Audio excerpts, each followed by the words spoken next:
पवित्र आत्मा में बपतिस्मा, अंत के दिनों में आत्मा की वर्षा, कलीसिया का जन्म पिन्तेकुस्त के दिन पवित्र आत्मा की सामर्थी वर्षा के साथ हुआ, जैसा कि हमारे लिए प्रेरितों के काम 2 में लिखा गया है। जैसा कि प्रेरितों के कामों की पुस्तक में देखा जाता है, प्रारंभिक कलीसिया ने पवित्र आत्मा से प्रेरित होकर सेवा की। सभी विश्वासी पवित्र आत्मा से भर गए और उन्होंने परमेश्वर के कार्य को प्रकट किया। जिन नई कलीसियाओं का रोपण किया गया, उनका जन्म और परिपोषण पवित्र आत्मा की सामर्थ्य में हुआ, जैसा कि पत्रियों में देखा जाता है।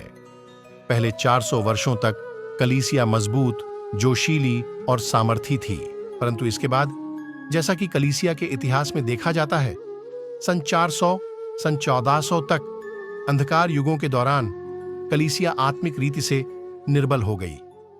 सामर्थ्य के काम और प्रदर्शन संस्था का स्वरूप प्राप्त कलीसिया के अधिकतर भाग में अनुपस्थित था। उसके बाद कलीसिया में बेदारी और पुनर्स्थापन का आरंभ हुआ।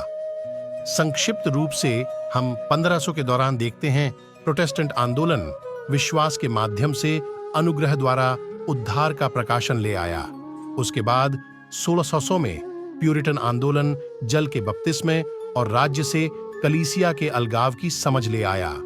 1700 में पवित्रता आंदोलन कलीसिया के पवित्रीकरण की, संसार से कलीसिया के अलग होने की समझ ले आया। 1800 में ईश्वरीय चंगाई आंदोलन भौतिक देह के लिए परमेश्वर की चंगाई की सामर्थ्य का प्रकाशन और प्रमाण ले आया।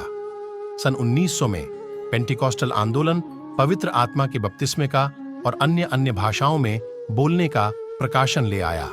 उसके बाद पेंटिकॉस्टल आंदोलन के बाद सन 2000 में कई अभिज्ञेय कार्य हुए, जिन्होंने मसीह की देह को परमेश्वर में ऊंचे क्षेत्रों की ओर उठाया।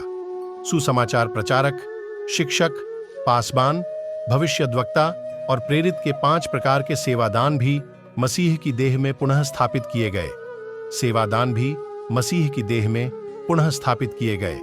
अब हम परमेश्वर के पंचांग के उस समय में हैं, जहां पर पवित्र जनों को वचन में और आत्मा में सामर्थी रूप से सुसज्जित किया जा रहा है और सेवा के कार्य के लिए भेजा जा रहा है।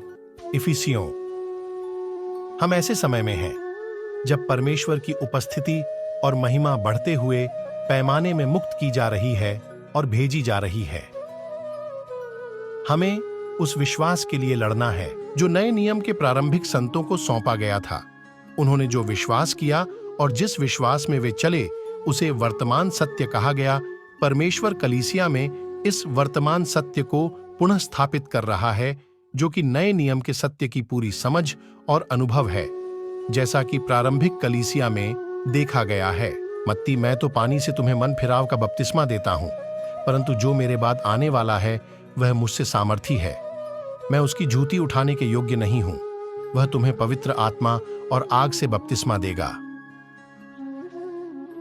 12 उसका सूप उसके हाथ में है और वह अपना खलिहान अच्छी रीति से साफ करेगा और अपने गेहूं को तो खत्ते में इकट्ठा करेगा, परंतु भूसी को उस आग में जलाएगा जो बुझने की नहीं। कृपया ध्यान दें कि से के लिए दिया गया ग्रीक शब्द ईएन है, जो मूल संबंध सूचक अव्यय है, जिसका अनुवाद में, द्वारा, से, का, के लिए आदि किया जा सकता है।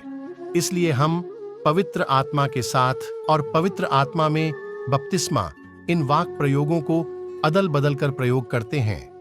यूहन्ना बपतिस्मा करने वाले ने घोषणा की कि प्रभु यीशु पवित्र आत्मा और आग से बपतिस्मा देगा।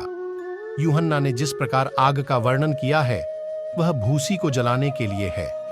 भूसी का उपयोग जो अधर्म का काम और जो शरीर का है, उसे दर्शाने के लिए किया गया है। विश्वासी के जीवन में आग भूसी को, जो परमेश्वर का नहीं है, उसे, जो अधर्म का है, उस जला देती है। यूहन्ना बपतिस्मा करने वाला जिसकी ओर संकेत करता है, वह अधर्मी के अंतिम सनातन न्याय का भी उल्लेख करता है। प्रकाशित वाक्य इस प्रकार आग के 2 उल्लेख हैं, विश्वासी के जीवन में किया जाने वाला शुद्धिकरण का कार्य और अधर्मी का सनातन न्याय।